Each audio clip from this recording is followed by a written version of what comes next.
নারীদের যখন হয়তো বা বন্যা হয়, সাইক্লোন হয়, সবচেয়ে বেশি ডিসপ্লেসমেন্ট নারীদেরই হয়। তারপরে আবার ডিসপ্লেসমেন্ট থেকে ফেরত আসা ওরকম ভাবে নারীদেরকে এটা আরো বেশি ভাবে এফেক্ট করে। তারপরে ওনারা আরো এক্সপোজ থাকে to trafficking, to exploitation, to informal labour. তো আর আপনি যেটা বললেন যে স্যালারিটি ওনাদের এই যে এফেক্ট করে, অনেক বিশাল বড় একটা ব্যাপার।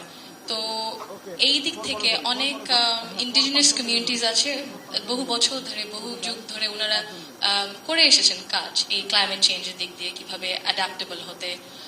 নারীদেরকে আমার মনে হয় অতটা প্ল্যানিং এও ইনক্লুড করা হয় না। ক্লাইমেট চেঞ্জ পলিসিস কিভাবে প্ল্যানিং করা হবে, ডিজাস্টার প্ল্যানিং এ। তো অবশ্যই এটা আরো ইনক্লুশন, আমাদের ইনক্লুশন আরো প্রয়োজন। কারণ যদি ইনক্লুশন না থাকে in leadership position, mid level, junior, সবগুলো পজিশনে, তাহলে আমরা ওনাদের দৃষ্টিটা পাবো না।